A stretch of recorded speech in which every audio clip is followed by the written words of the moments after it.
గాజు గ్లాసు గుర్తు కోసం చేసిన ప్రయత్నం ఇక విఫలం. ఇంతకుముందే చెప్పుకున్నాం, 6% ఓట్లు దాటిపోయింది కాబట్టి ఇక అందులో 21 సీట్లు వచ్చినాయి, 2 పార్లమెంట్ సీట్లు కూడా వచ్చినాయి కాబట్టి ఇక గాజు గ్లాసు గుర్తు జనసేనకి పర్మనెంట్ అయిపోయింది. ఇక ఎవడు ఏమీ పీకలేడు, ఏమీ చేయలేడని.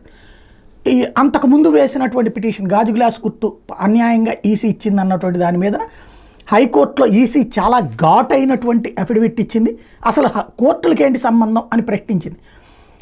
ఎలక్షన్ సింబల్స్ విషయంలో అభ్యంతరాలు ఉంటే వాటిని ఎలక్షన్ ట్రిబ్యునల్ ముందే లేవనెత్తాలి తప్ప కోర్టుల ముందు కాదని ఈసీ హైకోర్టులో వాదించింది. సుప్రీంకోర్టు కూడా ఇదే విషయాన్ని చెప్పిందని గుర్తు చేసింది.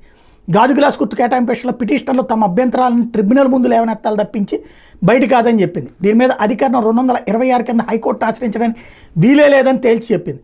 ఈసీ చెప్పిన ఈ వివరాలను పరిగణలోకి తీసుకున్న హైకోర్టు ఇదే అఫిడవిట్గా తమ ముందుంచమని చెప్పి జాయింట్ చీఫ్ ఎలక్టరల్ ఆఫీసర్ని ఆదేశించింది. దీని ఆధారంగా తమ ముందున్న అప్పీళ్ల విషయంలో నిర్ణయం తీసుకుంటామని తేల్చి చెప్తూ ఈ నెల 13కి వాయిదా వేసేసింది.